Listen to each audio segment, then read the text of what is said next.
regular meeting of the Park Board of Park Commissioners. Call this agenda order of business Wednesday, February 2nd, 2022 at 5:15 p.m. at One Government Center, Council Hearing Rooms, into order. Okay.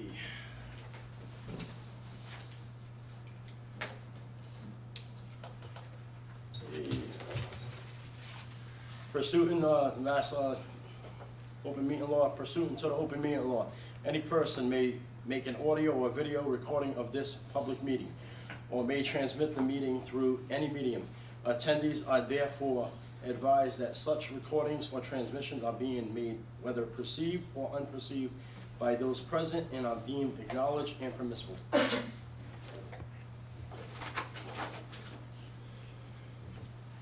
Citizen input. We have one person that signed up for citizen input, and then we also have one correspondent that was sent in at 2:32 p.m. to the Park Board office that we have, that will be read into the records. It's 5:16. Each person has 3 minutes. First person is Mark. I'm sorry, that's right, I have to do roll call, I apologize. Roll call of commissioners. Jeffrey Sawyer. Victor Farias. Helen Rigo. Joseph De Silva, sorry about that. Also, can I have extension to flag for the Pledge of Allegiance?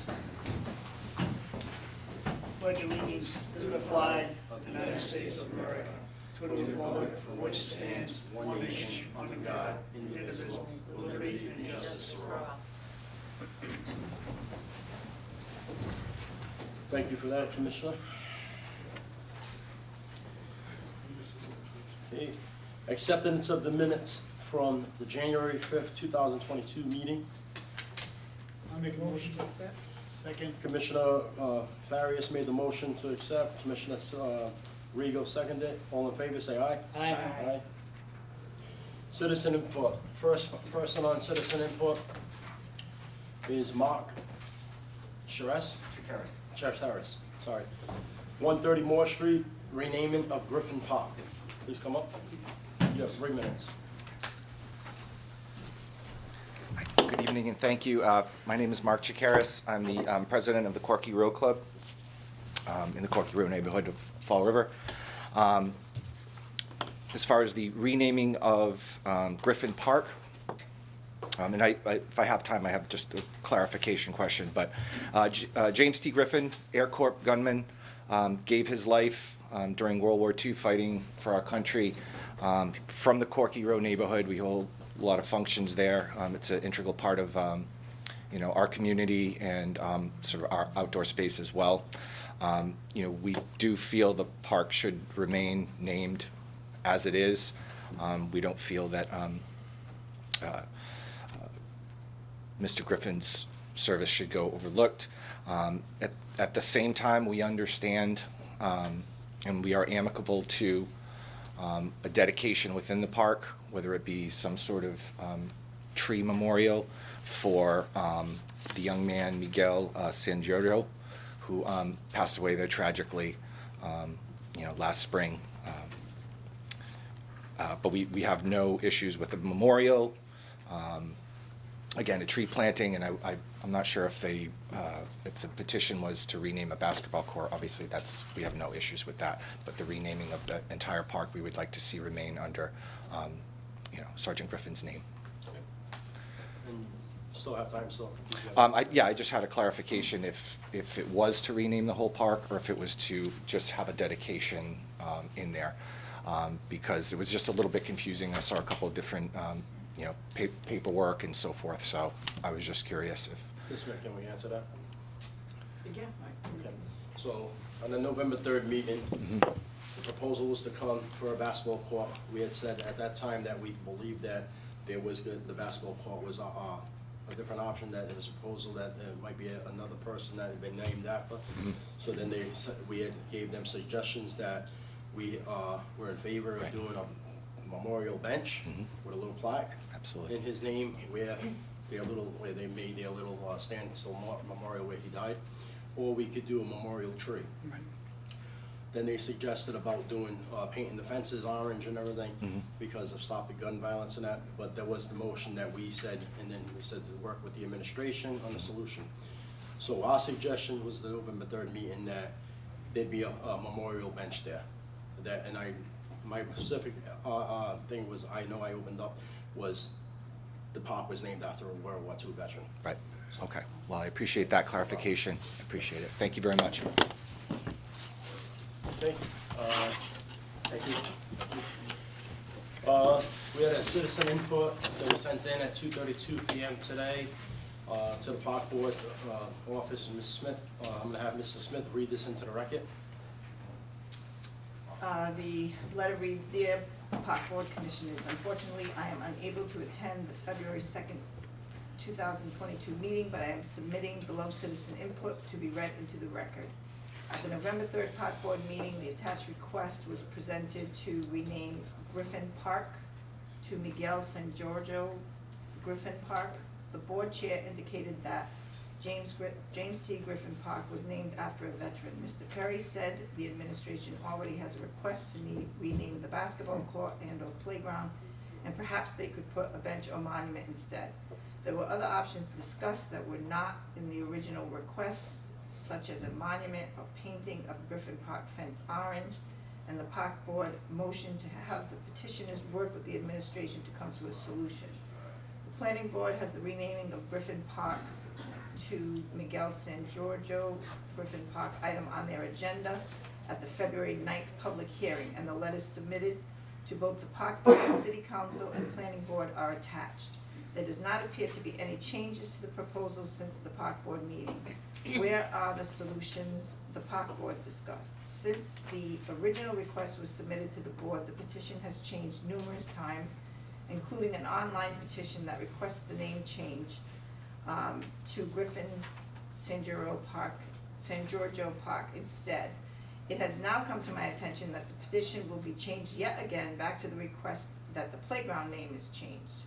This was rejected at the November 3rd meeting by the park board. However, none of these options are to be found on the planning board's agenda or the letter submitted by the petitioners. The planning board should have a specific request on the agenda in writing for a public hearing to be transparent.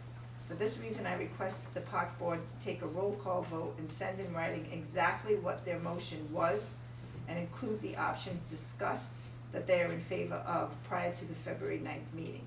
I welcome any discussion on the history of Corky Row and Staff Sergeant James T. Griffin's service when killed in action in World War II.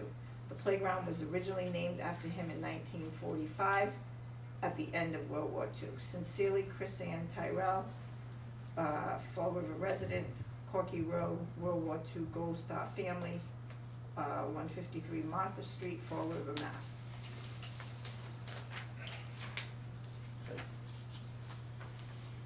All right, so citizen input, no other citizen input?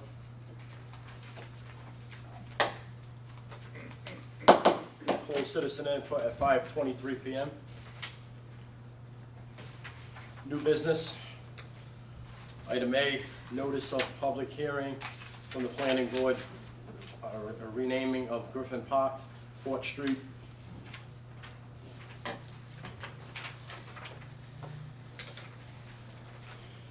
So, The board can go on record that they are submitting a letter. yep, as the chairman of the board, I had Ms. Smith draw up a letter that will all be signing at the conclusion of this meeting, that will be sent into the planning board for their meeting next Wednesday, the 9th, stating exactly how our votes were and what our discussions were of the November 3rd meeting, and our options was to put a memorial bench there, not to rename that park. Any other questions from commissioners? I'll make a motion to, as far as the notice of the public hearing, to accept it and place it on file. I'll second that motion. Commissioner Sylvia made that motion, Commissioner Faria seconded, all in favor, say aye. Aye. Item B, approval of agreement with Stock Architect, Maplewood Lighting Project, Albert Street, Babe Ruth, Little League, ball field, baseball field.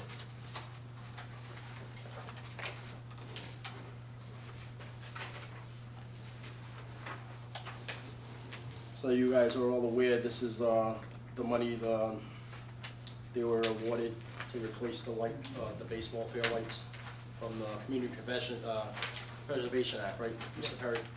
Yes.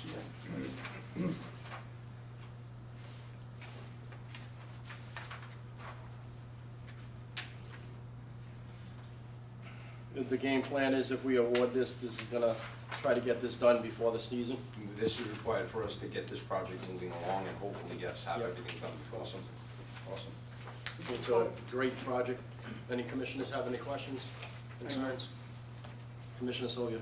What was the total of the award from the CPA? I think 499, somewhere in that vicinity, 499,000. And that is, Mr. Perry's, through the chair, is that it, that's sufficient amount to Yeah. complete that project? Absolutely. What if, if it's less, what happens to that extra money, does it go back to CPA? I believe it gets turned back, yes. I think if there is something that is pertaining to that lighting issue that we need, you can, and Victor would be able to answer Yeah, this, no, he's on yeah, the if- board, yeah. you'd have to go If- back to if- the CPA. Right. Commissioner Barrow? Mr. Perry, wanna come up? Because they have made, other Right, with changes.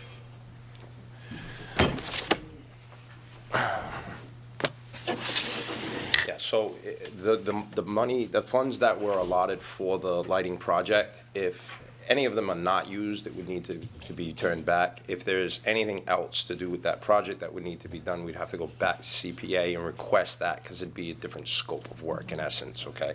So that's how that would work. It's not as though if it came down to $450 and there was some change left over, that we could just take that money and address it to something else. It needs to be specific to this particular project.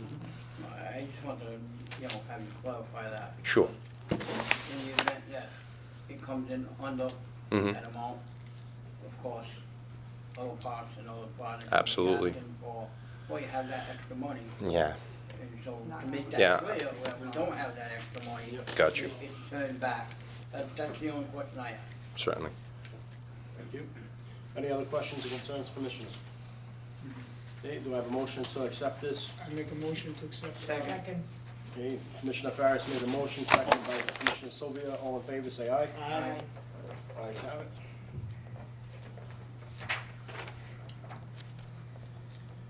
Item C, approval of a medium sign on Eastern Avenue and Bedford Street for Core Bishop Joseph E. of St. Anthony's of the Desert Church. So in your packets, guys, and ladies, is the sign, what it looks like now, and the sign they're proposing.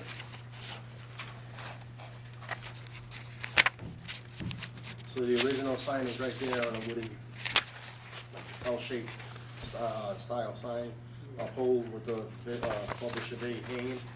They're looking to put, the new one is a granite.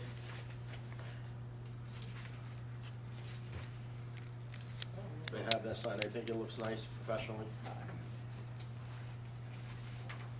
It's just a replacement Yeah. Yeah, of something already existing there I think it's a replacement, and I think they'll, to I improve was it. speaking to,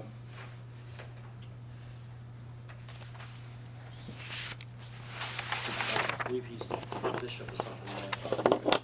He seen me the other day, and I guess he said that they'll do like a dedication ceremony with their parishioners and everything there, so in the future. I don't see an issue with replacing something that's already there to improve it. I'll make a motion to accept. Commissioner Sylvia made that motion, have a second? second that? Second by Commissioner Farris, all in favor, say aye. Aye. Okay. Item D, request from the Holy Ghost Feast Committee for the use of Kennedy Park for a 2022 Great Feast of the Holy Ghost to be held on August 24th through August 28th. This is our annual event. We know they didn't have it last year due to COVID, so I guess it's the same stuff they always ask. Mr. Chair? August 24th to the Those are 28th. setup dates and Yeah, so the Oh, the 19th, the 19th, yeah. 19th would actually be the initial reservation day. That's the time we need to be able to get the park set up. Alright. So, yeah, please reserve the portion of Kennedy Park that is normally used for the fees from August 19th through August 31st. Correct. Okay. So the fees, just to put on record, will be August 24th to the 28th, and the setup from the 19th of August to the breakdown to August 31st. Put that on record. I have a motion to, I have a question. oh, Commissioner Sylvia. I know this has been an annual event for many years, and due to COVID last year, it didn't take place. My only question is, are they turning in to the park office a COVID plan? Because right now, we don't know where this is going. You know, August is a long time away, and I'm just concerned that we make baseball leagues last year turn in COVID plans. And I believe anybody who's using the park for this large-scale event should have some type of plan on file. Not only to cover them, but to also cover this board and the city. So I would suggest. I don't think it's unreasonable request. Mr. Barrett? So I would suggest if that's the board's wishes, then I would, a motion to approve with a letter from the board being sent to the organization requesting a COVID plan be put in place and submitted to the board You want them- prior to the function. Work with the health department, follow the protocols. and everything? Absolutely, I mean, I don't know where it's going, none of us know where. Yeah, I would just say one thing, this event is in August, so I would say, you know, in the letter, I would say, ask them to submit that plan by July, because the protocols do change. Yeah. So if anything changes between now and August, if they submit that COVID plan now, some of the criteria might change by then. So as long as it's by August 1st, I think we'll be Yeah, good. my biggest concern is, we all know how large of an event this is, and to gather that many people in a limited confined area and not have any plan, I mean, simple plan, you're required to wear a mask if you're, you know, in the procession or some kind of example like that, you know, and just put it on paper and submit it to us. Certainly. I have no problem with approving this, and, again, I just think that we should have some type of, have them draw up some type of plan, to make this as safe an event as possible. Because again, we don't know where, I know I don't know, you know, what's gonna happen with COVID tomorrow and months from now. And I think that's, again, not a unreasonable request. So can I have any other questions from commissioners? So can I have a motion to, I will make that a form of a motion that we accept and grant permission, and they need to turn in a COVID plan by July 31st, to this board or to the park office. I'd like to amend that motion to make sure that they contact the health department, work with the health department on all safety protocols, and then turn it in July. To work with the city's health department on all protocols. These events have that sign-off sheet, so the health department will have to sign off. If we wanna add to the health department's location a COVID plan sign-off, we can add that to the health department's section. Yep. It's up to the board. Can I get that amended? I'll amend my motion to include that. Okay, so. Second. Commissioner Sylvia made that motion, Commissioner Regal seconded, all in favor, say aye. Aye. Okay, item E, approval of the field permit requirement letter to be sent out to leagues requesting field permits.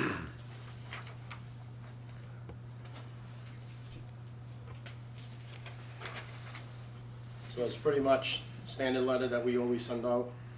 It's just, we're saying that we need all this back in ASAP to Ms. Smith in the park office. As I know, some people were already submitting their rosters or schedules, and that we do not need that right now. We need is just everything that we're asking for. Can the board make a motion that they submit it as a package rather than piecemeal? I'll make a motion that they submit as a pack, whole pack, and turn it in as soon as possible. Okay, Commissioner, actually, any questions from commissioners? You can set an actual date deadline if you'd like, March 1st. Clarify something. Commissioner Sylvia. It says lead rosters, at this point, they're having registrations, they may not say, actually have teams put together, but they should have a list of players, a roster, a complete roster of the league, not by individual teams. And I don't have a problem with them turning in, we have 40 10-year-olds, with their names and the requirements. I don't think we need to know that those 10 kids are on the Red Sox, these 10 kids are gonna be on the Yankees and so on. As long as that, maybe, if you want that, put by team, when they start playing in April, maybe they can, turn in actual team rosters. You don't need teams, it says division, so it's Yeah. ages. Exactly. You don't care what your teams are. So, because it does say on here, league roster. They may question, what's a league roster? So it says league rosters listing names and addresses of all players and divisions clearly labeled. So that would give their ages, correct, the division? And, yes, the reason why I bring that up, because, again, as the chairman said, this is kind of the standard letter that was used for a long time, and there seems to always be some kind of issue. So let's clear it up right now before this goes out, so nobody has an excuse. When they're ready to throw first pitch and they haven't met the requirements and they're not getting a permit.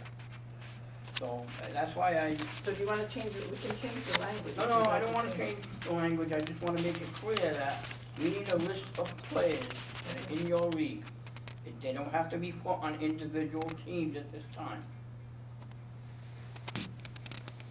By age and division or. So I have no problem with the way this letter is worded. Why don't they make it so that this all has to be done by March 1st? Okay, so any other questions, commissioners? Are you done, Commissioner Sylvia? No, I Commissioner Rito, do you have any questions? Okay, so I have a motion to approve this letter and have a deadline of March 1st. I need some of the motion. I'll make a motion. Motion, Commissioner Farry, seconded by Commissioner Rito. All in favor, say aye. Aye. I can't make motions, guys. Jeffrey had made it. No. All right. Item F, presentation request from the Fabric Arts Festival, a living wall and sculpture garden displayed at the Kwikkeshan River Trail. I know we have some guests here, so I'm gonna have them come up and they can introduce themselves. Good, how are you? And just before they start, I know this was coming, myself and Mr. Perry sat in on a Zoom meeting with this organization, and they gave us a little rundown of what they wanted to do, so they wanted to come to the February meeting to tell us what their whole plan is and what they're gonna do here. Okay. Okay, hi, good evening. My name is Patty Rigo. I reside at 25 Ward Street in Fall River. I am here with Greg Peniston, who's one of the lead artists, well, he is the lead artist on this project. And I'm here to discuss two proposed projects that we have that would take place at the Kwikkeshan River Rail Trail as part of Fabric's 4th annual event, scheduled for May 12th through the 14th. I believe that you all received the packet that has some photographs, so I won't read verbatim, but basically I'll do project 1 first. And we can answer any questions you have about that, because they are slightly two different projects. We endeavored to establish what is called a living wall at the I-95 underpass between Britland Park and Rodman Street entrances.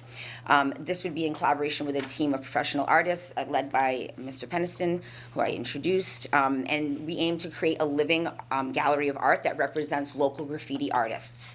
The proposal follows successful models that exist in Cambridge, Stoneham, Beverly, and South Kingston, which we have some pictures below.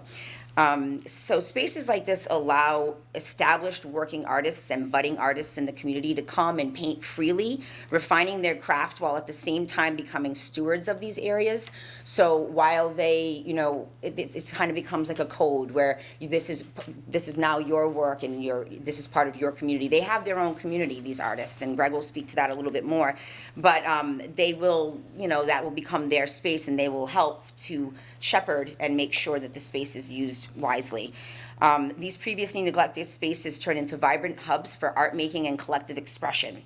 And like I said earlier, they become self-governing, being washed over by the older generation of artists who frequent the locations and act as caretakers. And I would like to think as mentors as well to the other budding artists that are coming and contributing to this continuous living wall. And as I mentioned, this project is one of 2 installations planned for the area. Would you prefer to ask questions about this one first? Yeah. Okay. Is there anything that you'd like to add other than No, what I we think said? that that's an accurate representation. I'd like to just answer any questions that you all may have about it and hopefully move forward with it. So I know, guys, this is the underpass that goes from when you go in Robin Street, the 195 to the Britland Park, that's that area. This wall has already been being tagged by anybody.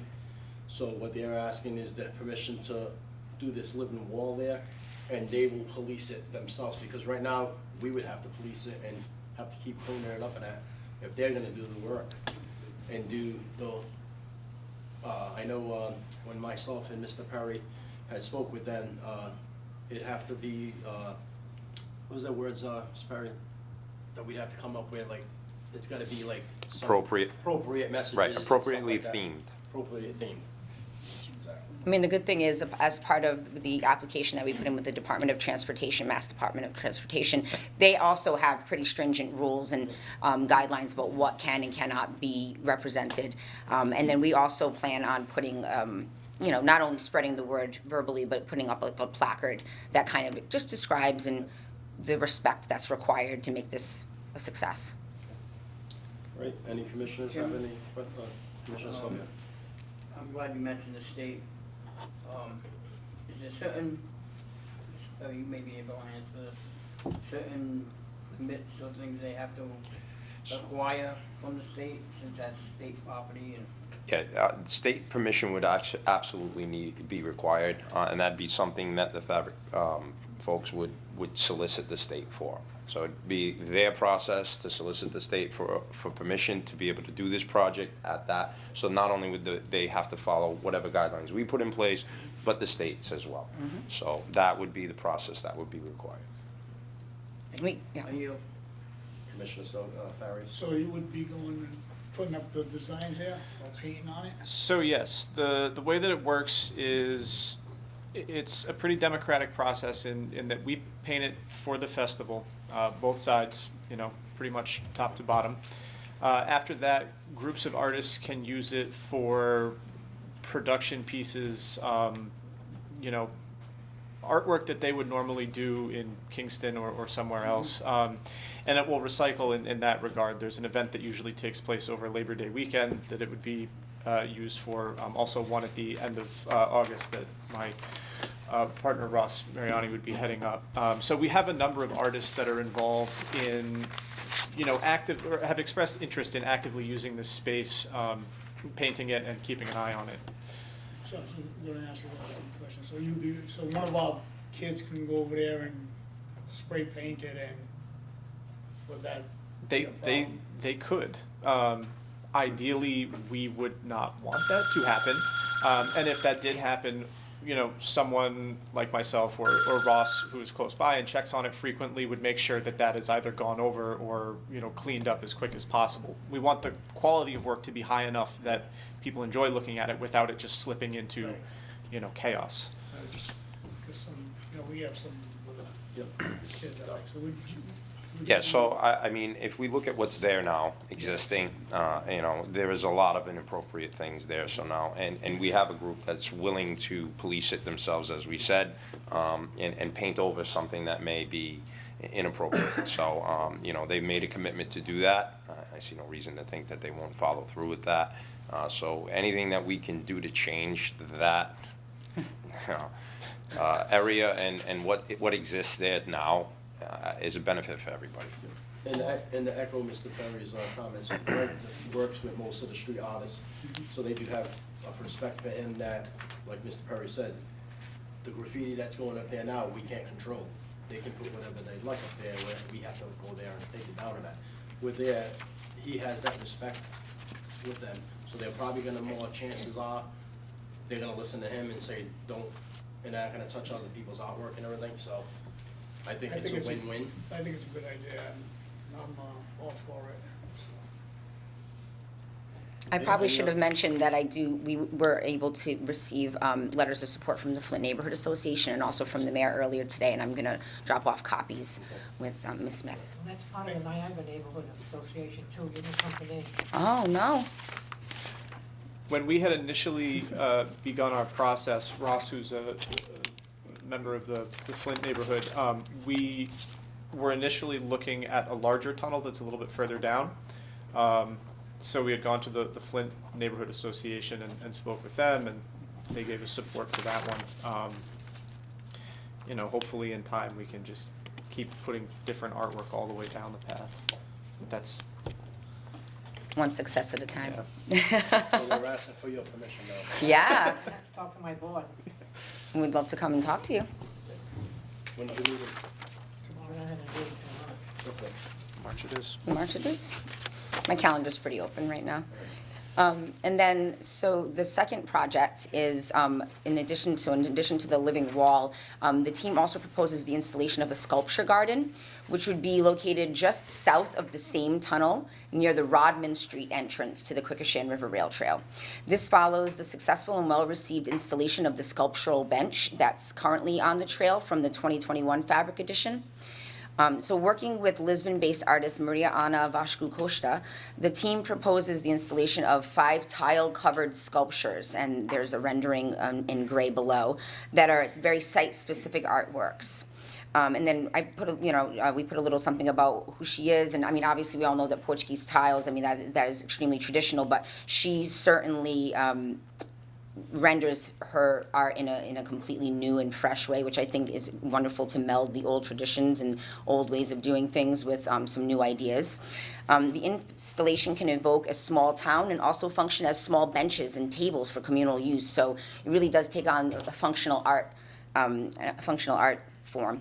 The photo below is simply a representation of her work. The sculptures proposed for Fall River will be covered in blue and green monochromatic tiles on the shapes rendered here to kind of, go along with the nature palette that's currently on the trail, so it won't be so brash.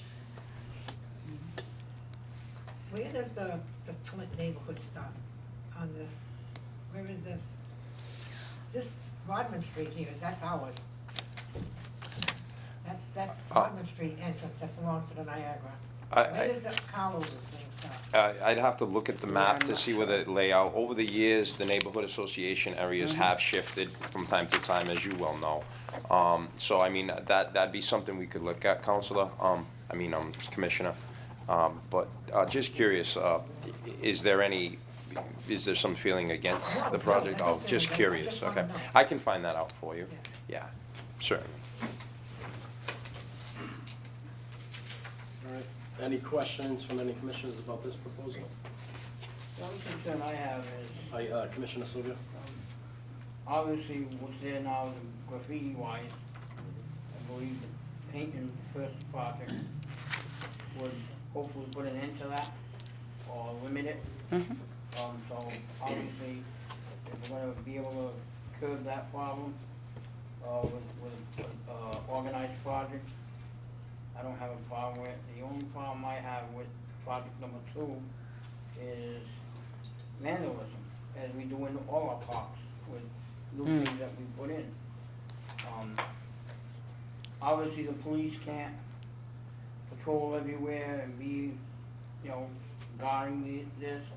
So I just want you to understand that, we don't have the funds to be repairing things like this on, monthly or yearly basis. as long as your group understands that and is willing to work with this board as far as repairing anything that may be vandalized, I don't have a problem with. I think it's, you know, something new, something new, always willing to try new things. I just don't think that, you know, it's unfortunate that we have to make groups aware of things like that nowadays. I know, I totally understand. I'm actually really pleasantly surprised that how well that bench has fared. And I mean, I haven't been in a couple months, of course, but when last I went, the only people who were vandalizing it were the birds. But everybody else was fine. And I'm really happy to see that. And I sometimes I think, you know, I know people say, well, this is why we can't have nice things. But sometimes the more nice things you have, you know, you start to realize you do deserve good things. And let's take care of those things. And the people who don't take care of them are the ones that get, you know, shamed. And I think that was brought up, part of the conversation in that meeting, myself and Mr. Perry and Ms. Lavoisier was part of that meeting as well. Yeah. That was the thing, was with the bench, how long it would last, and the same thing with these. I think these are just made for the festival now. They're not gonna last forever, as long as they, yeah, but they wanna do this now, and hopefully it lasts us 2 years, hopefully it lasts us 5 years, but. As an example, I recall Yep. years ago that a citizen came in and wanted to put in a couple of parks, granite or stone, chest tape. Yeah. Which were nice, and as soon as we put one in, it was vandalized. Yep. You know, and I don't want to tell people how to spend their money, but I mean, as long as people are aware, those things Absolutely. happen. So I think, you know, again, something new, something we've never tried before. And as she said, Yep. it could work out. Nobody could touch it. Yep. And it could last, you know, for years and get great use out of it. And, you know, you gotta try something along the way. And we can also, I yield. I'm sorry, we also put in $2 million for playgrounds and everything, and they get vandalized within weeks. So we'll turn it back to a little positivity here. So, you know, along those lines, Commissioner, I required, if you remember with the bench, that be anchored in to some sort of concrete footing, because my concern, and unfortunately it is our job to think of these things, could have been tipped over, thrown into the river. Anything could have happened. So I required that, and there hasn't been any vandalism to that bench. To be quite honest, and Ms. Smith can confirm this, as far as the rail trail goes, outside of that one tunnel or the two tunnels, there really hasn't been much vandalism. I mean, we do have trash and litter, and that's going to be anywhere. But outside of those two areas, which we're trying to improve through this process, that's really the only vandalism we see there. So, you know, I always think the worst on the back end, because we'll be the ones dealing with it. But it's encouraging that the folks that take advantage of the trail have been so respectful of it, and I'll publicly thank them for that now. Absolutely. The people that go there really go there for a purpose, and that's to enjoy why the trail was put there. So, you know, it's one of those projects we spent a good amount of money from, the state invested in as well. And it's been a success. So this is just improving that, and I think that'll be a good thing. And just to piggyback that a little bit, you know, last meeting we had, Mr. Kenny was here from the planning that, you know, with plans to expand the rail trail. So the more things we have there may attract more people to it and get more use out of it. And as Mr. Perry said, hopefully the people are not gonna vandalize these things and, you know, improve the quality of life in our city. And that's what my point exactly is, just like you said, the more people go there, they're gonna police it, so. We have more things And they're there, gonna weed more out the people bad. with different interests Yep. will take part. I mean, we definitely want it to be something that not only visitors can enjoy, but that people in Fall River can be proud of, because there are so many people who don't even know how great that trail is, and it's literally one of my favorite, like, secret things about Fall River. That shouldn't be so secret, though. Don't keep it a secret. I know, I try to tell everybody. Well, thank you so much for your All right. time. You're welcome. So any other questions for commissioners? So I guess. Motion, I'll make a motion.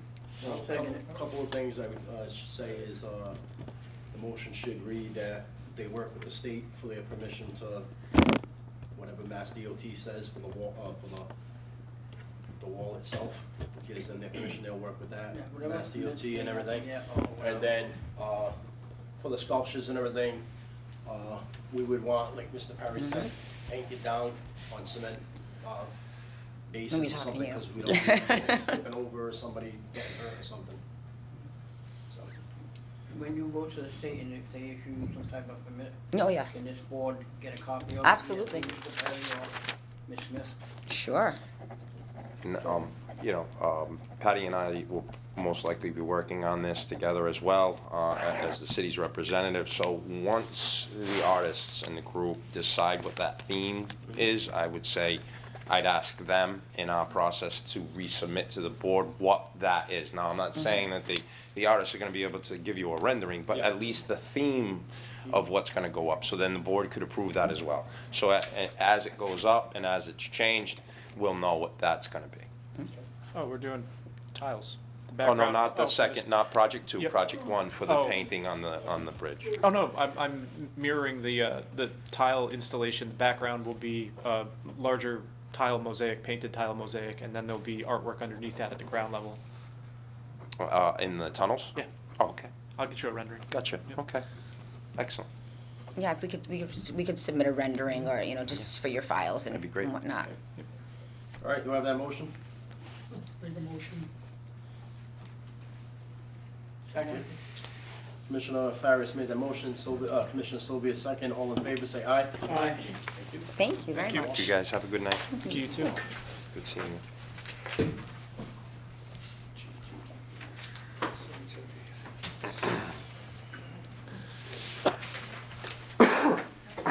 Okay, item G.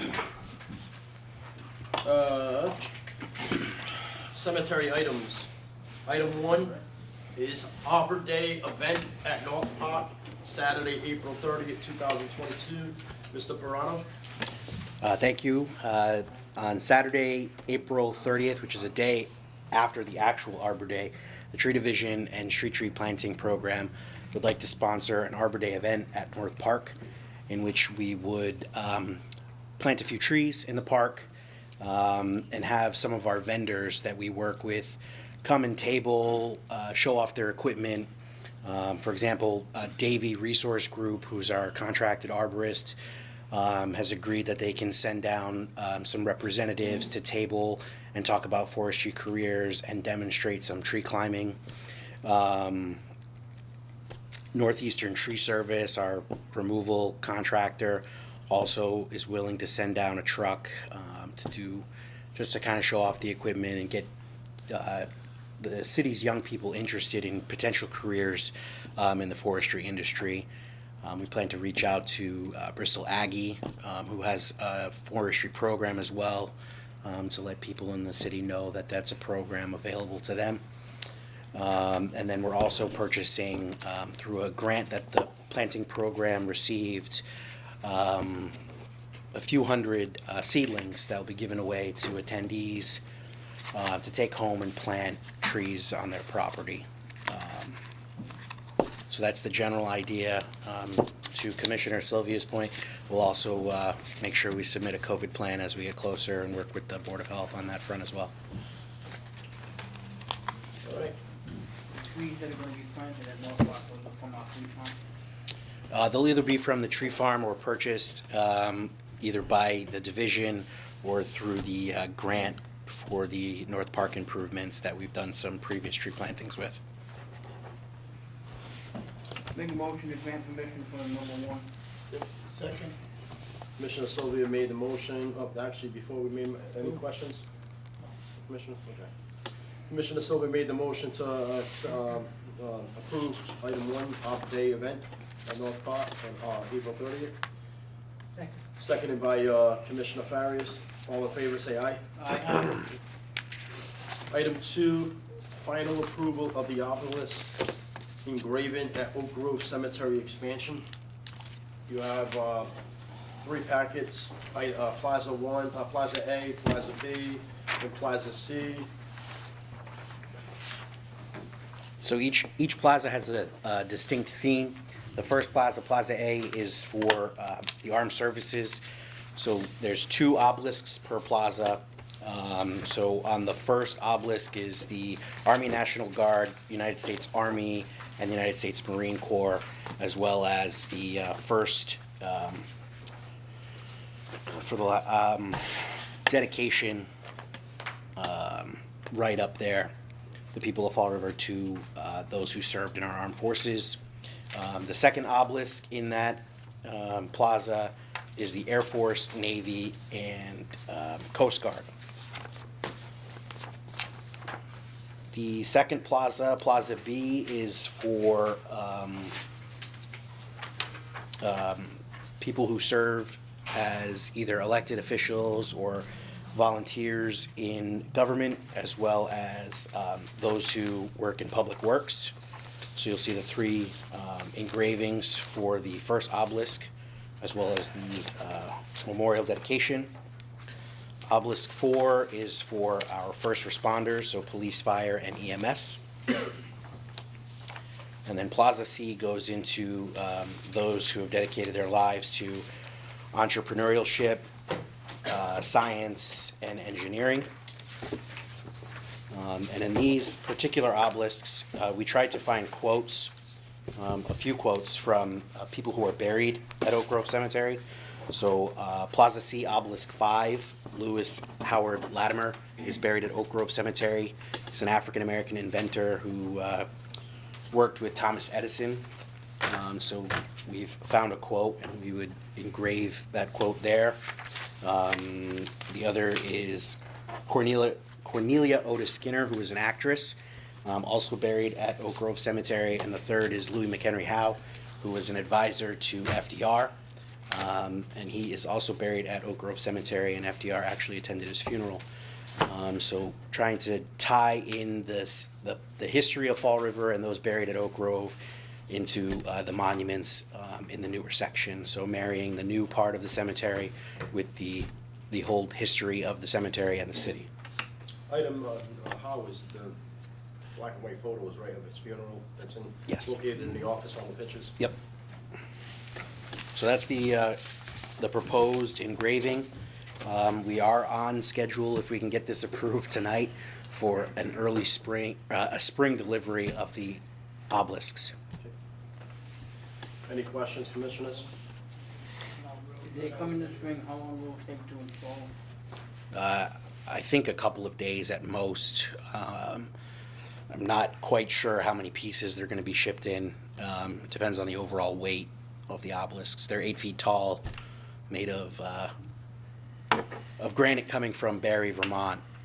So I think the installation will be pretty quick. The foundations and the tie-down rods are already installed at the cemetery, so it's really just placing the obelisk when they arrive. I know we've been kicking this around for many meetings, and first I'd like to commend Chris on his work on this. And I'll make a motion to approve. I second that motion. Second, all in favor? Aye. Okay, before we go on, I just want to let you know, I know I've been talking to Mr. Perry and Mr. Pirano and everything. I think this board, Mr. Perry, Mr. Pirano and everything, deserve a round of applause for, if you guys have been by that expansion, it looks amazing, amazing. And it's not even completed yet. In spring, you'll be the grass and the trees and everything else, and we're going in there, but I know I've talked to Mr. Perry and I've talked to the mayor and that, since we have the sale of lots that we did, I would love to do a groundbreaking, not a groundbreaking, but a ribbon cutting ceremony once the spring comes around and that, because I think the taxpayers and everybody, the community is gonna love that expansion. That's something for us to be proud of for the next 20 years, that what we did, this board accomplished. And I want our commissioner here, that's one big opponent for perpetual care, I want you to be leading the charge to cut that ribbon, because you did something good. We'll get you the big scissors that they have upstairs, the big ones. All right, item 3. Oh, I'm sorry. Do I have a motion to approve the obelisk and everything? Motion, Commissioner Sylvia, seconded by Commissioner Farias. All in favor, say aye. Aye. Item 3, North Burial updates, Mr. Pirano. So North Burial, through CPC funding, has been working on repairs to the gatehouse. Those repairs are pretty much at substantial completion. They redid the stone facade, repointing, cleaning to a historic level, the facade. They did some repairs to the slate roof. And recently they've installed the new gutters and downspouts on the building. I don't know if anyone's been by, but they look really impressive. They're a bronze color. They're not actual copper downspouts, but they're made to look like copper downspouts like they were originally. So they look very striking when you drive by. We just received recently some change orders from the consulting architect on the project for some hardware installation. So we're going to move forward with executing that, installing the hardware on the doors and the windows to period-looking hardware. As far as the gate itself and the pillars, that project is still ongoing. We have part of the funding necessary to complete that project, and we did receive an initial quote as to what that project will cost. Based off of that quote, we are going to have to go to a public bid to satisfy the procurement regulations. So we will work with the architect on the project as well as the purchasing department to move that process forward. And once we're able to drill down the final price, we'll look at different avenues to close the gap in any funding shortfalls that might be there. Now, I had a couple of questions. Did you put new windows in that building too? They did put new windows. When I spoke with the architect, they put in they're shatter-resistant windows. They're not completely shatterproof, but it's not just a pure glass that's easy to break. So they did invest in making sure that those windows will hold up to the environment. Do we have a new door on there too? Or? Yes, the existing door was repaired. Okay. Yep. Now, you said that, I know Commissioner Sylvia had mentioned it in a previous, with the Maplewood lights. CPA, you said there was change orders. We have the funds for this, part of that money they originally had, or do we have to So come up with more funds the- for change orders? what was the first change order? The hardware. The hardware. Yeah. Right, so the first change order for this project would be for the hardware and the installation of that hardware. That amounts to $57,3406. That would be a request that we would come back to this board for perpetual care use. There is a little over $100,000 in that perpetual care for North Burial at this point. And I think this is something that needs to be done. It's of a historic significance, and the work needs to be done right. So this isn't just your average hardware that you would have on a house today. This is something particular and has to be installed and put in the right way so it sticks to that historic preservation. So we'll be coming back before the board to ask for a change order for to cover that from perpetual care, and then the second one will go out the to second bid. one will and go then- out to bid. Look, the wall, I feel, if we've done all this work for the Welcome House, I think the wall needs to be repaired, and we need to get that done. But I think we should solicit some possible better pricing and see if we can't shave down that cost. And then at that point, we'll see whether those bids come back, and we'll see what kind of funding options are available. Possibly CPA, CPC, or some other source if we can identify one. The other thing is, do we have any use for that gatehouse afterwards? I mean, So the- I know we were talking, if we ever put cameras down there, maybe having the camera system mounted in there. Well, is there any use for that? So the funding was for the exterior of the building, so the interior has not been touched.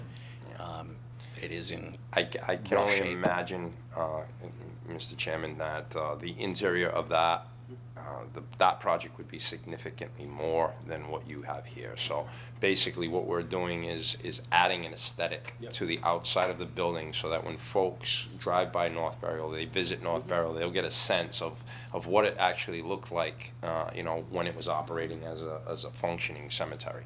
We still do burials there, but very infrequently.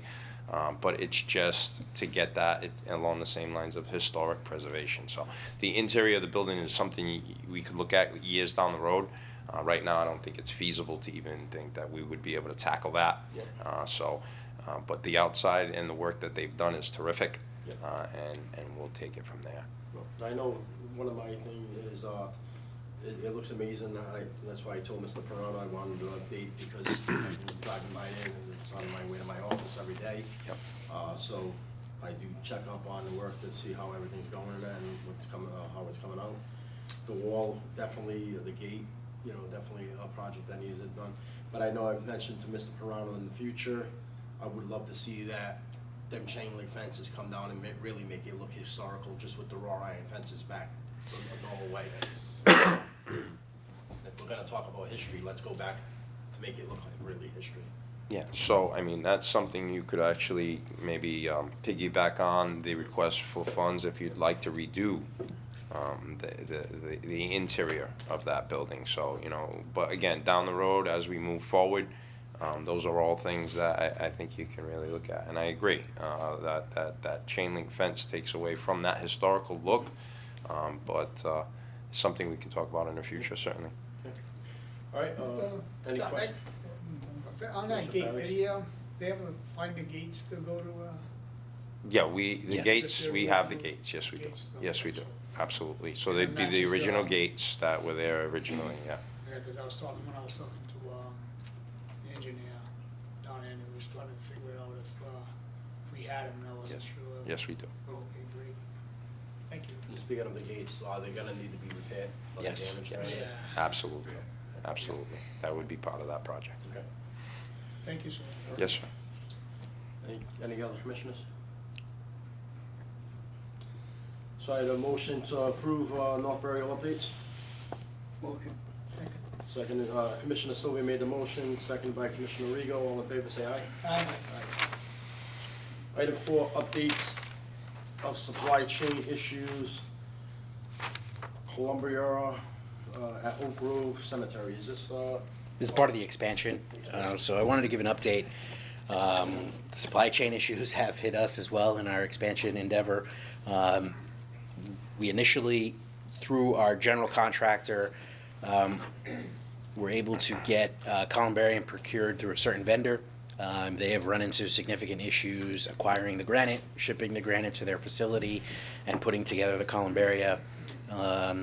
They're looking at some significant cost increases, and are not being able to give us a delivery date within the year of 2022, thinking early 23 at best. So I've been working with our general contractor to find another supplier. We got quotes back, I think yesterday, actually. So we are vetting those quotes and still waiting on a few other vendors to come back. The initial, at the first glance of those proposals, doesn't look like we're going to have to incur any increased costs. There's still going to be a delay. We're looking somewhere between 3 and 4 months from sign off of the final design. So we're probably looking late summer for delivery on the niche feature to the expansion. We're about 90% there with the full project, and this will be the last part. it's in the game show. This will be the last part of the project that will be delivered and installed. So I just wanted to make the board aware. Our initial contract was to have everything done in spring, but because of unforeseen circumstances, it's going to be a little longer.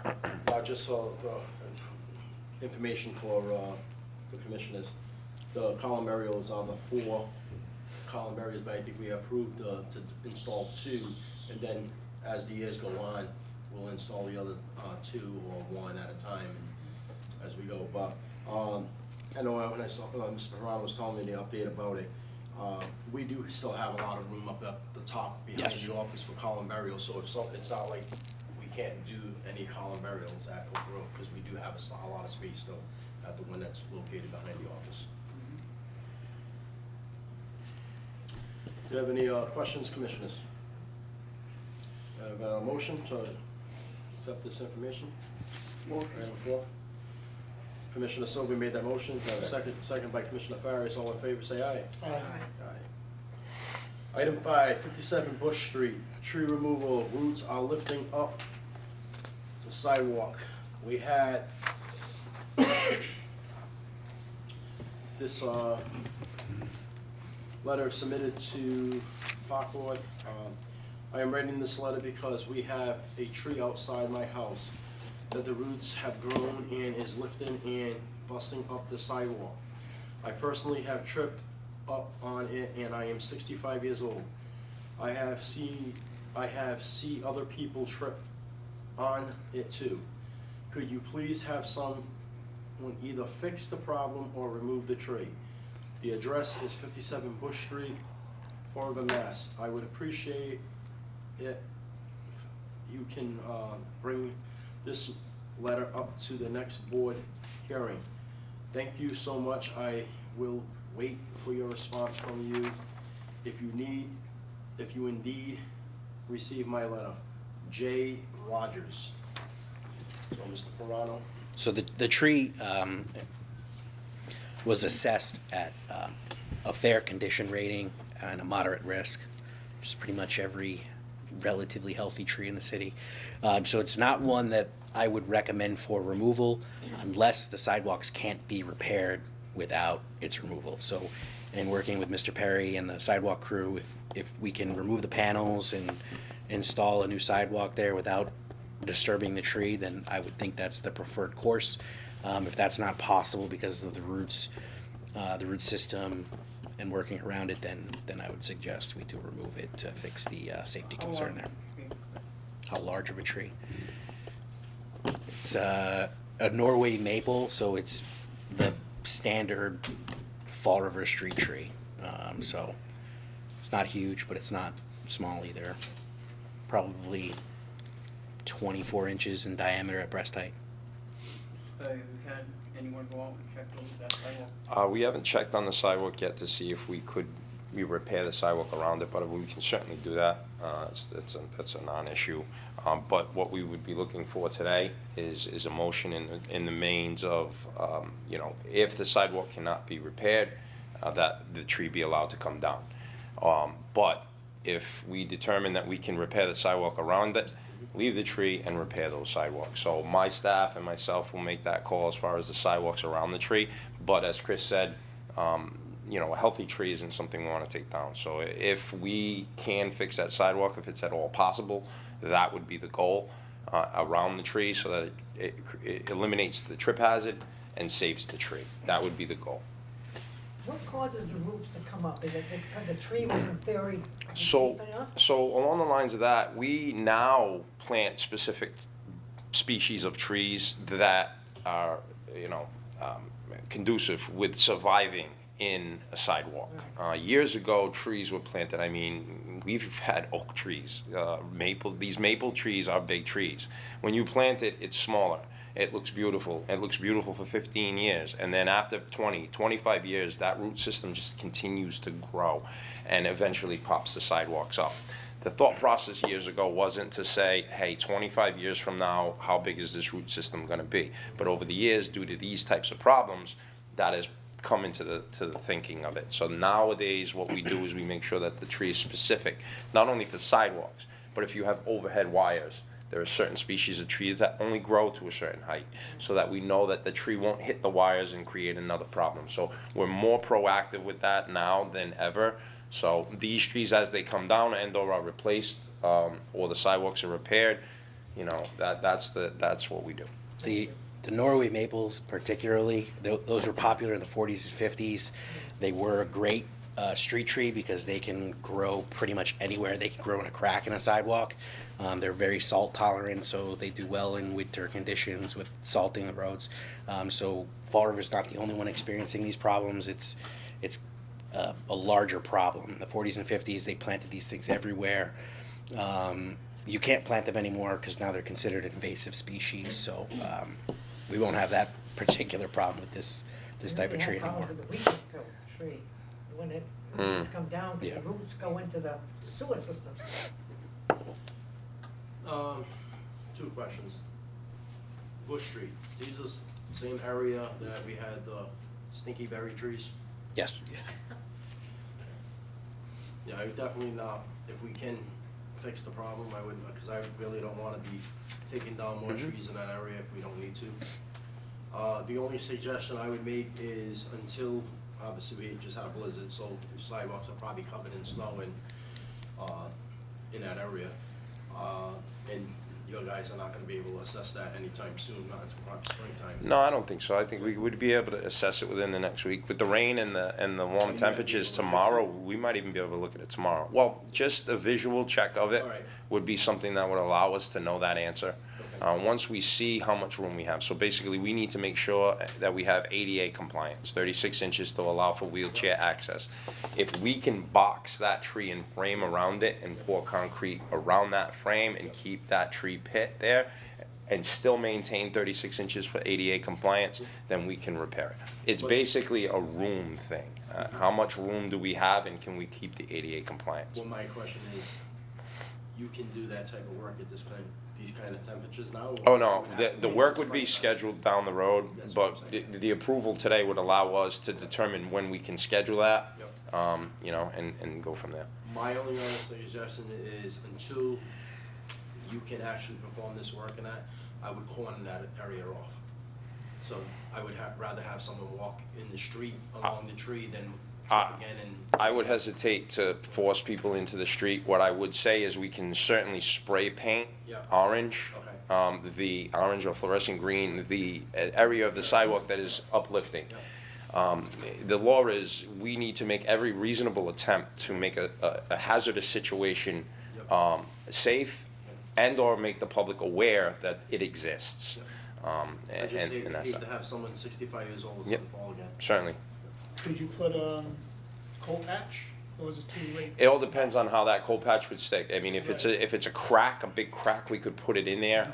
But if we don't have anything for it to bind to on the back side of it, it'll just make a mess and you'll have cold patch there. We'll do whatever we can to make sure it's safe. Just threw that out there. Yeah, because, yeah, and I mean, honestly, if we're gonna replace it and we know we're gonna replace it, I could look at trying to pull the squares that are popping up and then put some cold patch, a little bit of asphalt sidewalk for now. And then that'll make it easier for us when we do go to replace it. Okay. Thank you.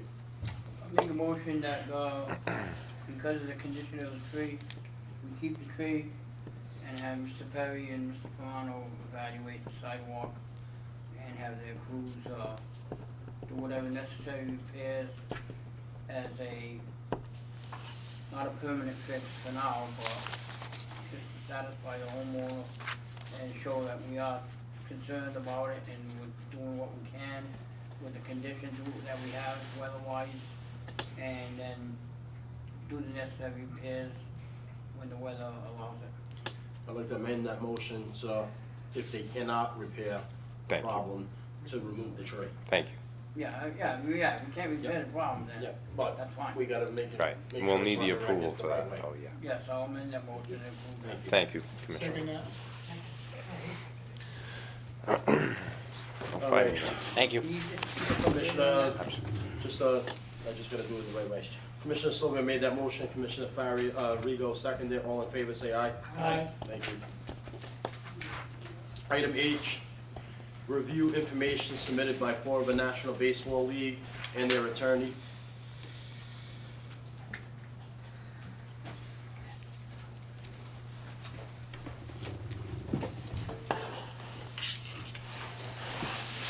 Good evening. Good evening. State your name. My name's Chris Vining, 20 Bardsley Street, Fall River, Massachusetts. Nick Bernier, attorney, Milliken Boulevard. I know at the previous meeting, there was paperwork that was asked for.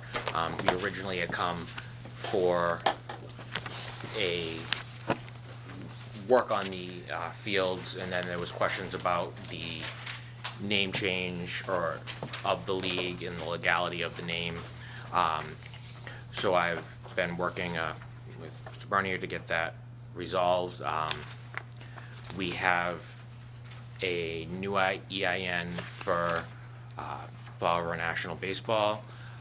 I There was also the question of having a solicitation certificate, which, because they are viewing it as a new entity because of the name change and the new EIN, I had to submit to the Massachusetts Attorney General as a new nonprofit. So they said, and I forwarded that to Ms. Smith, that it can take several weeks until they reach out to me. I'm not able to obtain a solicitation certificate because they're the ones who provide the account number to apply for that. So once they've gotten to that point and they've reached out to me, then I can file for a solicitation certificate. I did obtain the insurance for the league covering all players, and forwarded that as well with the city on there as well. If I can just say that there was a 1023 EZ, basically a nonprofit application filed with the IRS on November 3rd. I checked the status update today. The IRS is processing right now applications submitted back in November. There is a bit of a lag, but I am relatively optimistic they'll receive a determination letter by the start of the season. And I believe that's required before the solicitation with the state. Correct. We had to at least send something in showing that that was in the works.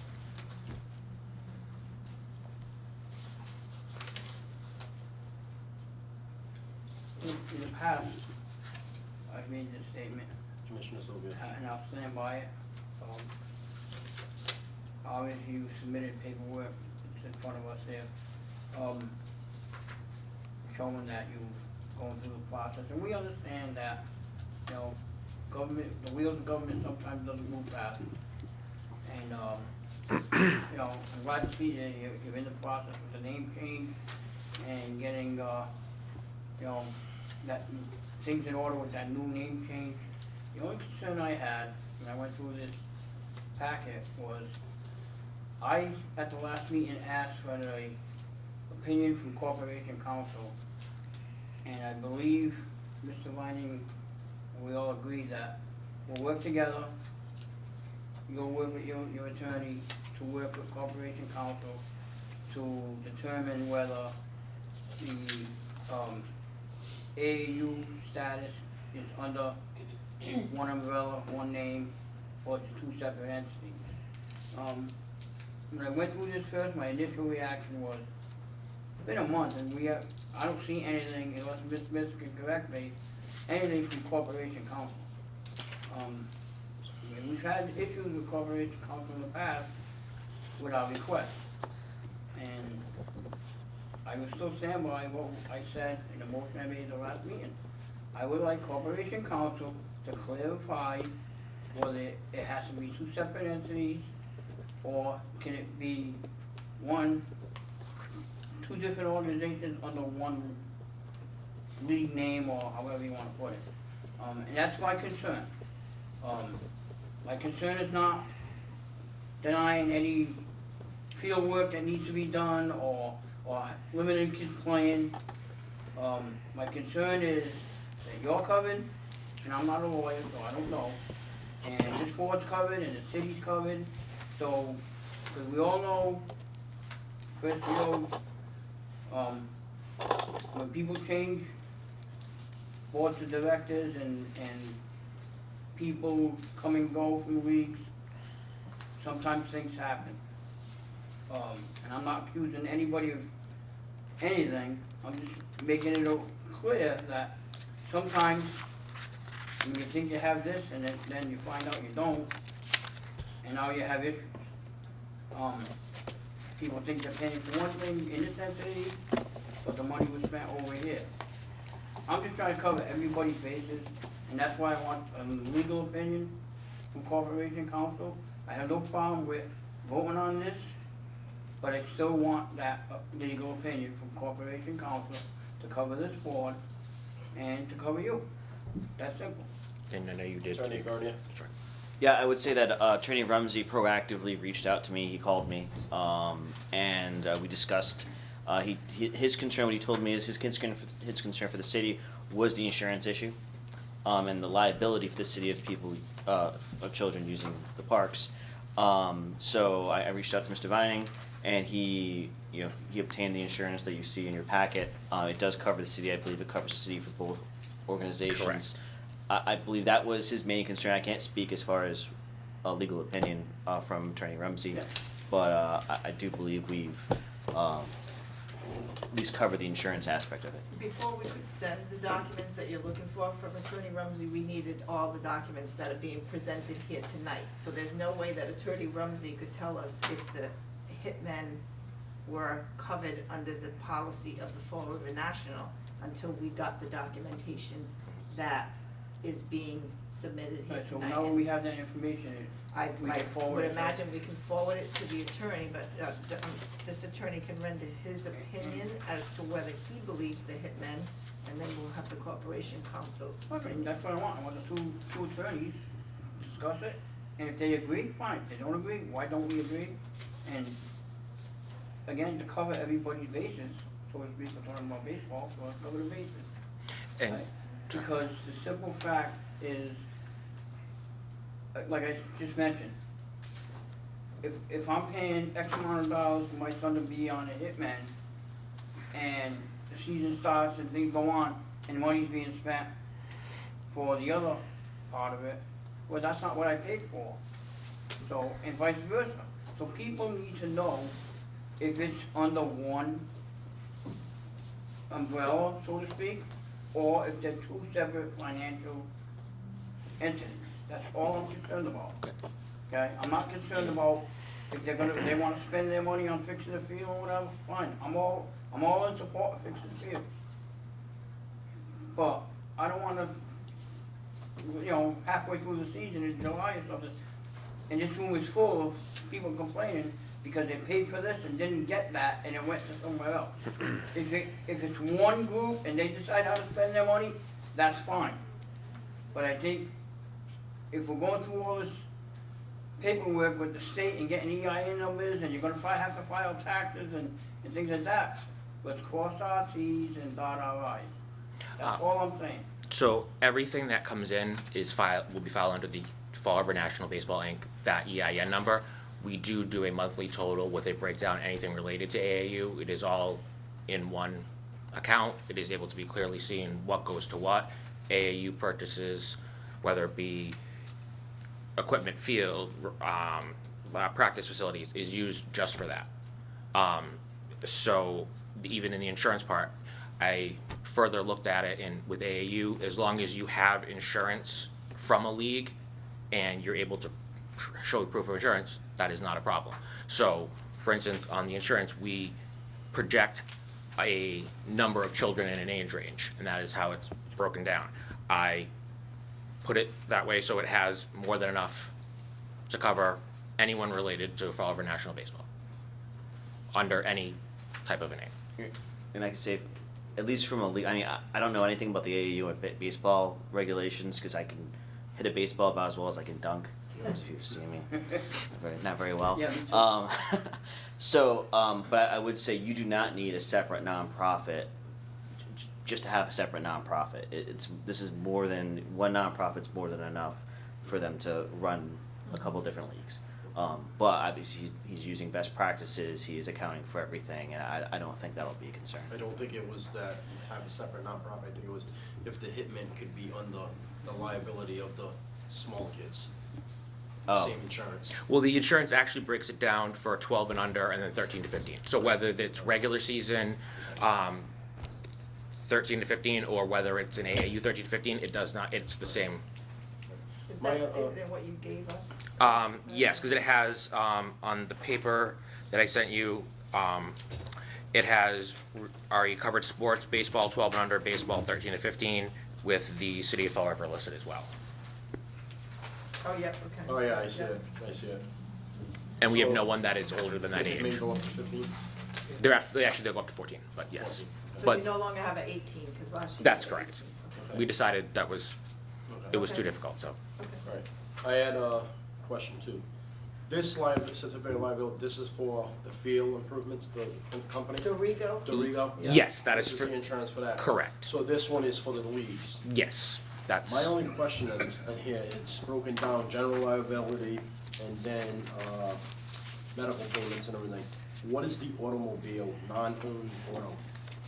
Hired autos, is that like a bus to travel or something like that? That's how it comes from the insurance, but Because I'm asking, like, who would be traveling other than the AAU team? nobody.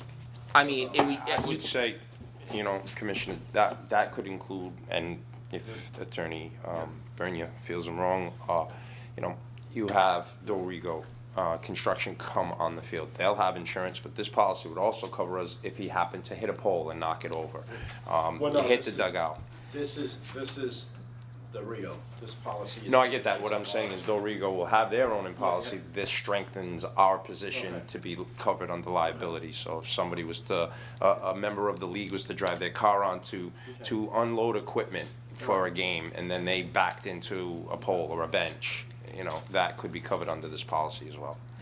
I'm not sure if that also might cover like an Uber to the, like, for somebody, you know, an away game or something, but. All right. I don't have a problem with this. Okay. Any other questions, concerns from commissioners? If I may, Commissioner, Mr. Perry. I would just add a caveat that going forward, the league and Attorney Bernia, just that the board and Ms. Smith are included in any correspondence with the AG's office, Attorney Rumsey, or any of that, any therefore. Just so that, you know, this meeting, I'm very encouraged considering the history. This is good work, and I think they're doing the right thing. But just in that vein of communication, I think the board and Ms. Smith needs to be included in any correspondence with the AG's office and/or Attorney Rumsey, so that way you're real-time getting updates as to how the process is moving along. Because at some point, the league will be here before us for their permit, and at that point, you'll have to decide if you'd like to give them the permit without all of the paperwork in place, because there is a chance that maybe the Attorney General or the solicitation, the certificate of solicitation isn't in yet. But I think if, you know, along that line, we see that this is all in the works and everything is being done the right way, I think there wouldn't be an issue. That'll help you make the decision to issue a permit, even if all of the paperwork isn't in place, maybe just because of the lag time with the state. So that would be to say, just communication is key. And I think we've made positive strides, and I just want to keep it that way. Absolutely, I agree with you. This meeting has been, the history and everything, back and forth. You know, the name calling and stuff on social media and that, it's not fair to the rest of us commissioners and that to be berated and everything by different people on social media and that. But also, we're getting attacked by other leagues that they're playing by the rules and certain people are not, and so we have to hold these rules apply. It wasn't us that set up these rules, it was prior boards. We're only implementing the rules, and then we're getting berated. So, if we all are on the same page, I have no problem, and I'm sure every other commissioner has no problem with that. Yeah. And I think that that point would strengthen your position with the other leagues. To your point, you know, it's not about keeping the kids off the field. If this group can show the board and the city and Ms. Smith that they are doing the things the right way, but it's just a technicality with time from the AG's office, then I think that'll go a long way to showing them that you guys are doing the right thing as well. Believe me, I would, in this day and age with technology now, I would love to have 30 teams again. Yeah. Do we know if we're ever gonna have that again? But I know we're trying to do the best improvements that we Absolutely. can. Absolutely, agreed. So which leads us to the field improvements we need to. Just to Yes. clarify one thing, Go ahead. I had 14 emails between myself and back and forth with the AG's office. I'm guessing you don't want 14 emails back and forth, just the end result. And if you have any questions to that. I would suggest and I would request that all correspondence Okay. between the league and the AG's office, according to this, what was required here, is we're CC'd and Your emails can are usually include. done in a chain. Yeah, that so entire it's chain easy, yeah. can be- You don't need to, you know, Yep. but the chain should not be broken, that's Right. all, so that this Yeah, way and the it's fourth- not missing and. And the 14 emails that were sent, we don't need those, I would say. It's the board's purview, but I'd say going forward, every correspondence needs to be, Luckily, the IRS is not as chatty. Yeah. so. All right, so for the field improvements.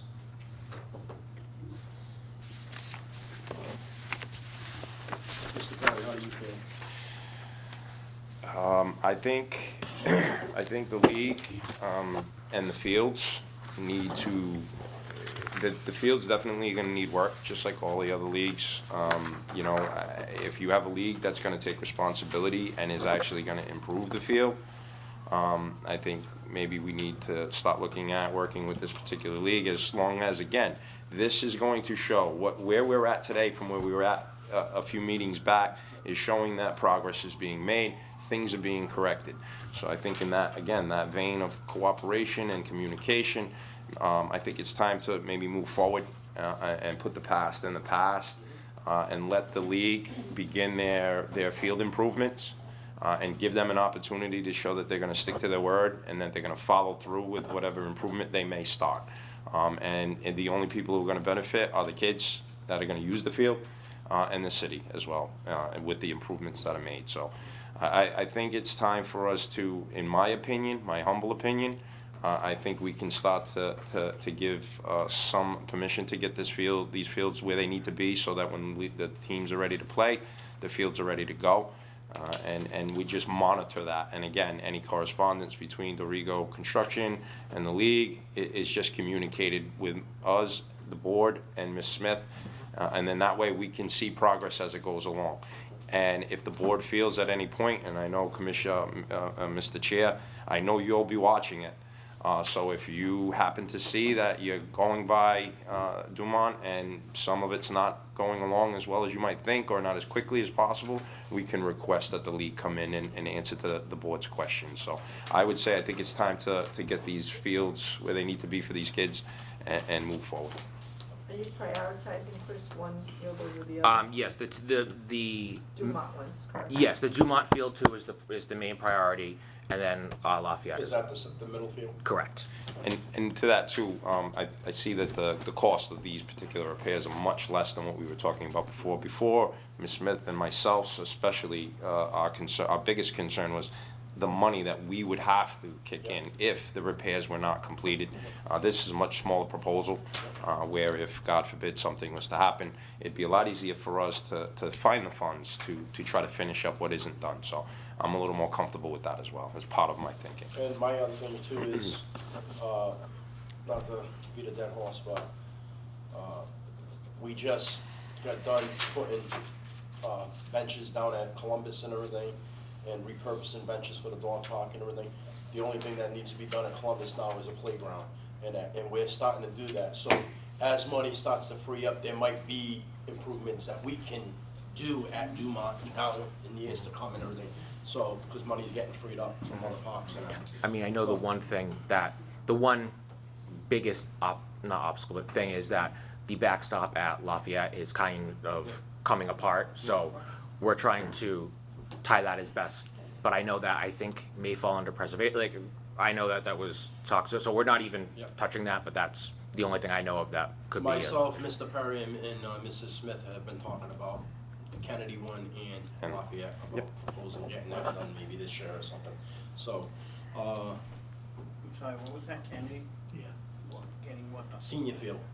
Backstop. Backstop. Backstop. Yeah, Uh, My only thing is, like, I have no problem, like I said, let's do the fields that we think we need and that. I just wanted to make sure, put on record that, when it comes to rosters and everything in the future, like I know last year you only had probably 10 players per team in that. We have other leagues that need fields desperately because they're a lot bigger and everything. I just wanna make sure that even though you're investing in these fields, if I need to give a permit to another league, there's not gonna be a problem. Correct. I They mean, need to use Dumont, let's be a partnership.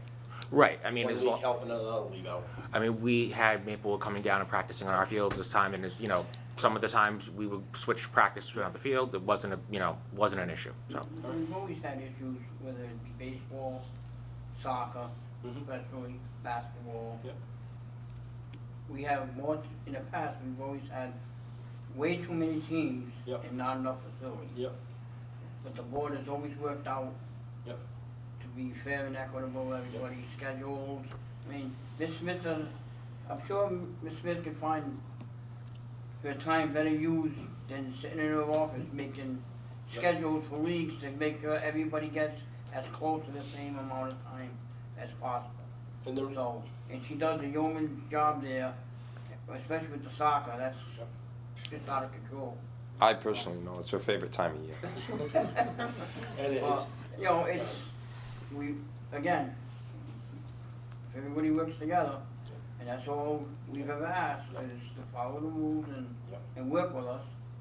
And again, I agree with Mr. Perry, we've hopefully taken the right steps. Let's move on. yeah, and it's not only just baseball leagues, we've been getting requests from the high schools that they're doing renovations, they need fields for soccer fields, tennis courts. So schools, charities, other organizations and everything are wanting this stuff to use stuff now. Someone wants to use a park for a fundraiser for cancer survivors, we need the space. So if we need to use something, I just want to make sure that the league's going to have that cooperation with this board. Absolutely, yeah. I mean, and yes, that's not a problem, you know, especially if we know ahead of time, you know, to be able to adjust to a different field or, you know, reschedule the practice. It's, you know. Please notify us though prior to any work, so we won't be surprised to Oh, find absolutely. equipment. Again, communication, any Yes, correspondence is relayed. Actually, one thing I'll say that, or just question, when you, the communication, do you want to be CC'd just you and the park board for anything? Board and Ms. Okay, just want to make sure. I just have one question. Go ahead, Commissioner Sylvia. I know in the past, as Mr. Perry said, the amount of money that you wanted to spend was a lot more than what's here today. It's still a substantial amount here today, that money you have to raise and, my concern is, if you spend this kind of money, is there any kind of maintenance plan, like your volunteers? Like, a lot of the old leagues, their volunteers work on the fields and to help this board, help the city, because we just don't have the manpower anymore like we used to.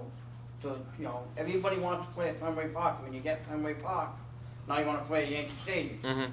You know, so one of my concerns would be is are you going to have some kind of maintenance from league volunteers maybe to donate, you know, an hour or a couple hours a week to do like cosmetic stuff. I'm not saying to, you know, you got a guy that works in the league, he's got a backhoe to come down and start digging, you know, holes and stuff. I'm talking about raking fields and things like that. Because if you're gonna spend this kind of money, be honest with you, you know I've been involved in baseball for a long, long time. You're gonna spend this kind of money, and from wear and tear in a year or two, you're gonna be spending this money again without maintenance.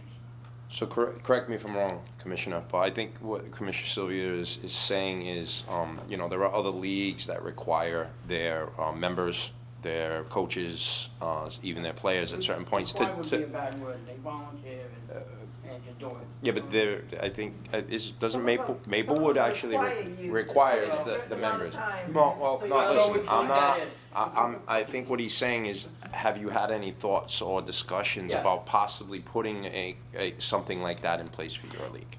Yes, we do have it. We've added that the coaches are responsible for, you know, upkeep, raking after the game or after a practice, so to make sure that, you know, weeds are kept at a minimum, weeds are pulled up, things aren't let to grow.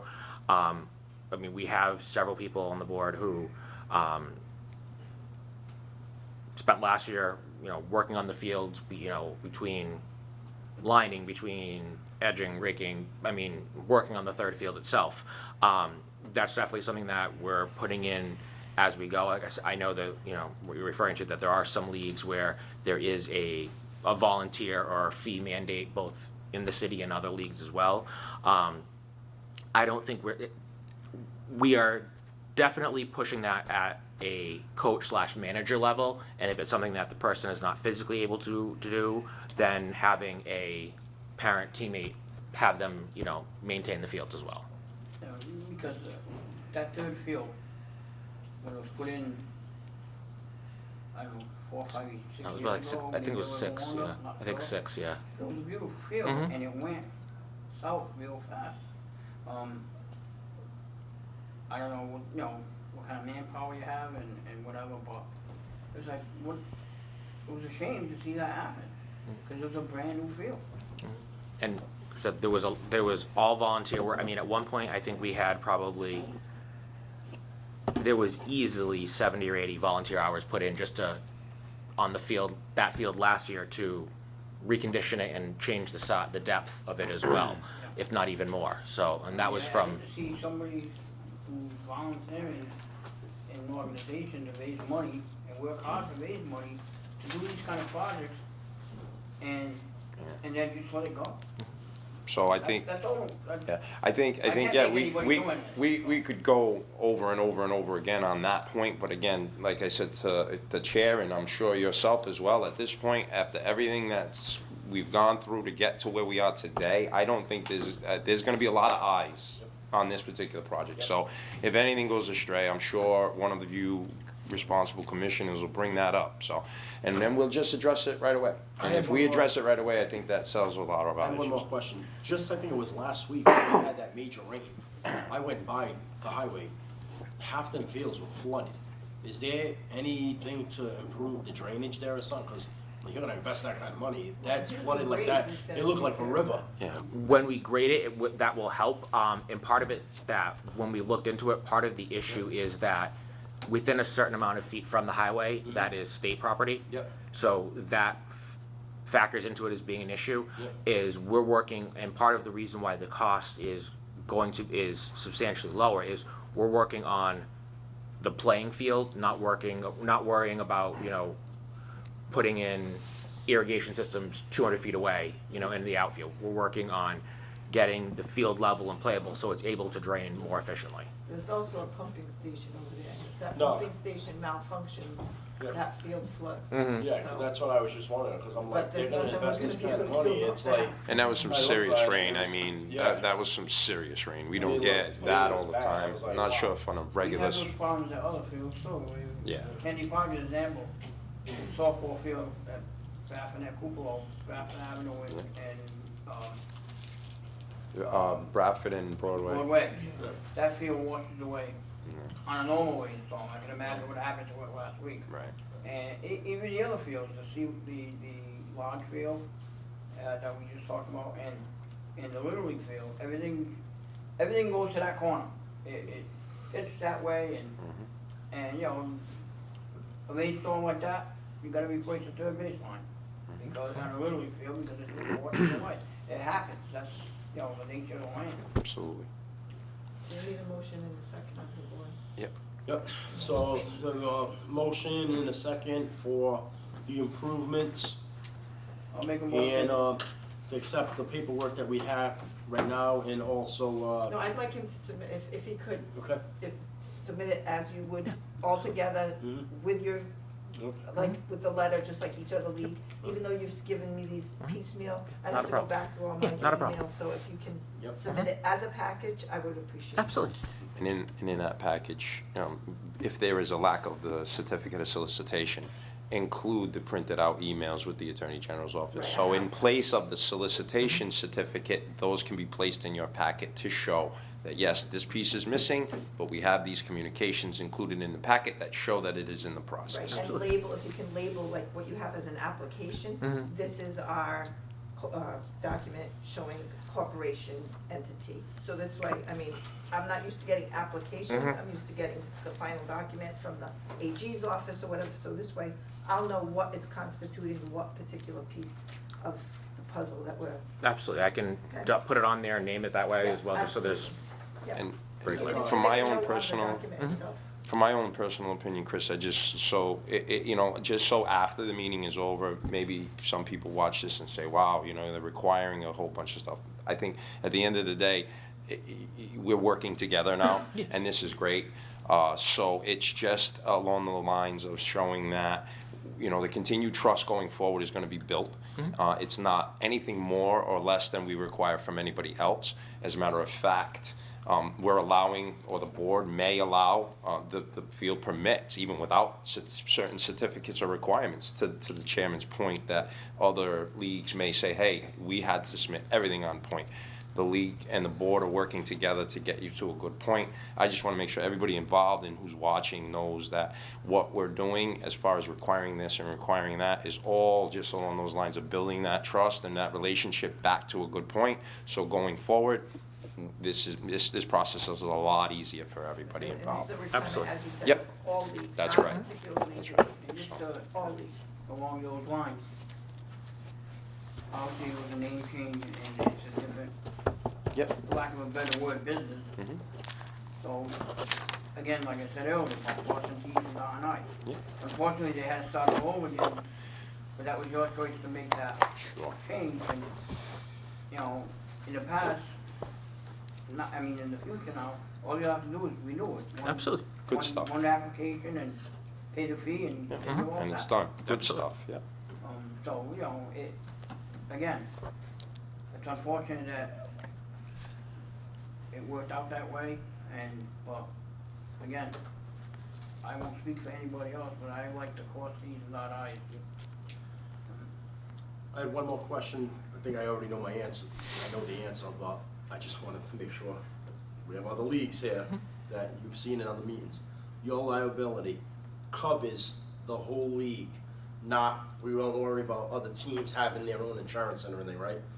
No, I mean, we can't Because we've control. had leagues that say, oh no, the coach and the players have their own insurance. Oh, no, I mean, like, we can't control if we're playing against somebody else what their insurance is, No, but we're I'm covered. saying, your league is, everybody that's in your Yes. league is covered under this one liability. Correct. So we don't go after individual coaches Oh, no. and players and that to pay for damages or anything else. No, Okay. I know what you're referring to, no, Yes, not at all. thank you. Anything Thank goes through, I just want to. yes, I got know you. my answer, but Oh, that's just it. Yes. Okay. I just I want got to it, make yes, sure. correct. He just hit you. Everything is is What is he talking? one league person under everything. Who's on the John, team? right? Just- Yeah, no, hey, Did I listen, lose it's you? been a long storm, my friend. It's been a long storm. I just want to get to my last It was agenda short, item. right? I'm dying to get some sleep. All right, so the motion was made that Mr. Smith required that he turn all paperwork in when he's ready. No, Oh, together, not when he's Together, ready. together, sorry. By March 1st. I'm on. Together, like Mr. Perry said, all correspondence, everything, work together, with Mr. Smith and also, with the park board. The approval of the fields and everything, do I have that motion? I'll make a motion for the approval of the field. I'll second that motion. Okay, and is that including all of, everything else that Yes, we included? yep. Okay. All right, Commissioner Sylvia made that motion, seconded by Commissioner Farias, all in favor, say aye. Aye. Aye, Please notify us prior to yes, Absolutely. beginning. thank you. All right, guys. Thank you. Good night. Appreciate it. Thank you, Yeah, Attorney. nice job with the roads, by the way, good drive around the county. Thank you, I appreciate that. I mean, Thank compared to, I don't know where you built the stone. Yeah. Thank And you. Attorney Bernie, and good luck in Thank you. November.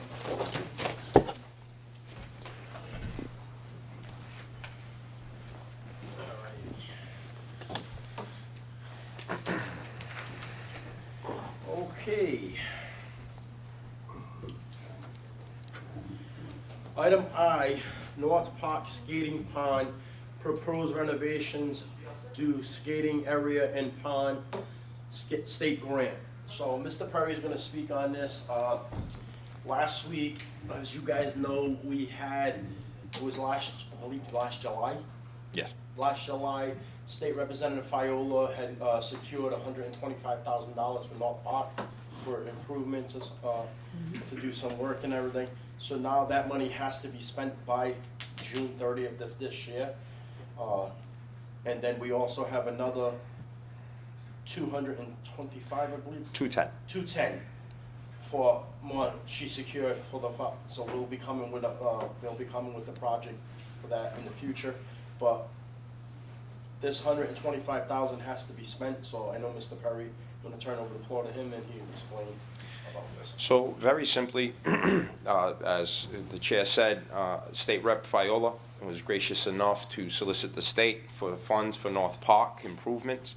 The first round of funding that she was able to secure was $125,000, as Mr. Chairman said, and identified for that to be spent on is the skating pond. I'm not sure if anybody's seen the skating pond at Kennedy and what we did. Ms. Smith worked very hard with her staff to get that full, get people skating on that for the first time in several years. So we'd like to see the same at North. And in that vein, we'd like to put out an RFP, a request for proposals, to have companies, give us some ideas on what we can do with $125,000 in that area. And it's basically just an approval from this board to say that's what we're going to be looking to spend the money on, that you agree that that's a good and worthwhile project, and for us to be able to get that moving so that we can make sure we hit that June 30th deadline. The $210,000, the second round of funding that State Rep had secured, just to give you an idea of what the thought process is and what the intent, the actual intent for that 210 is to put in place one of the amenities that was in the report. Nancy, help me out. Martha Lyons, yes, thank you. Her report of North Park, and that would be for a sloped, graded, natural grass terrace seating area.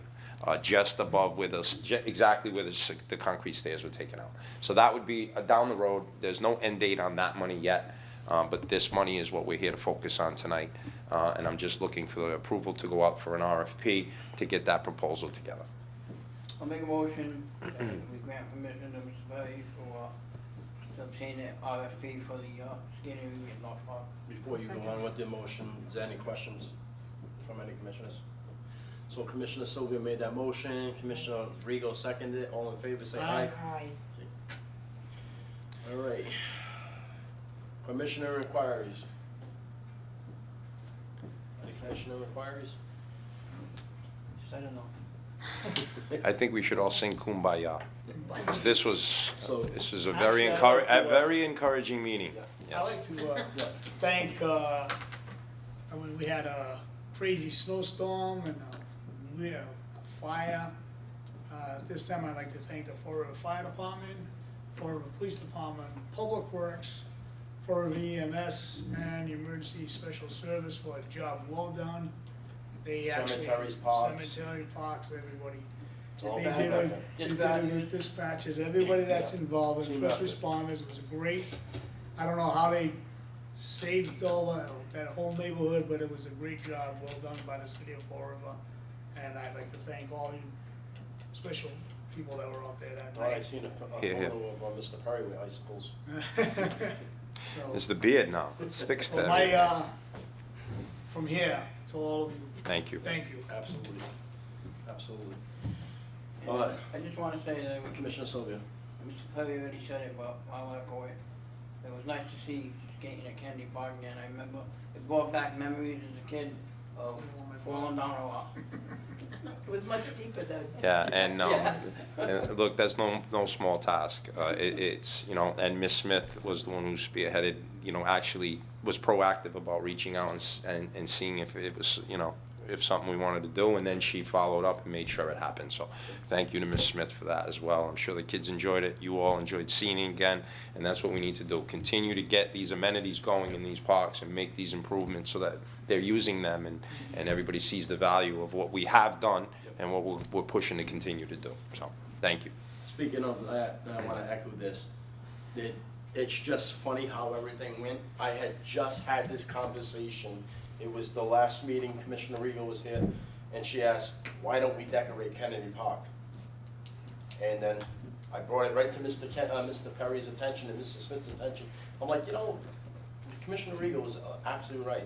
Why don't we, I know it's manpower sometimes and everything, but why don't we, when up the street, our sister city, Taunton, has the whole Taunton Green decorated with manges and menorahs and everything. I'm like, everybody has their different rules and that, but I don't see why we couldn't do something like that around that skating pond, lights, just make it festival. It doesn't have to be religious and everything else, just make it festival. And I had said, I would love to see that skating pond, everything, all doing. And I only mentioned this to Mr. Perry and about 3 days later, I'm getting a call from City Councilor Pereira that the group that did the Halloween bash at the beach, but ended up being here in the plaza, wants to do an event of decorating Kennedy Park and doing hot chocolates and skating and everything. So when I talked to Ms. Smith about this and that proposal, we were talking and I gave it a green light. I said, yeah, why don't we fill this thing up? And if you go on Councilor Perez's Facebook page, you'll see her ice skating out there, thanking the park board, thanking. That's not her. That's not her. That's not her? No. Oh, I'm That's sorry, I not thought me. that was her, I apologize.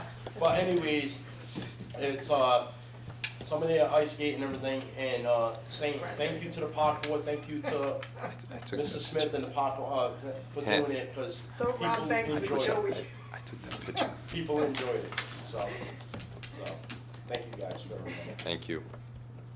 Any other commissioner inquiries? Commissioner Regal, we haven't seen you in a couple of months, do you have anything, any concerns or anything? She's quiet, leave her alone. Is your phone on vibrate?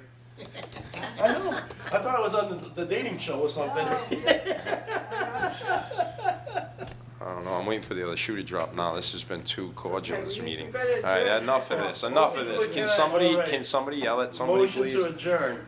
Second. All in favor? Motion to adjourn, Commissioner Sylvia, seconded by Commissioner Rea. All in favor, say aye. Aye. Hallelujah.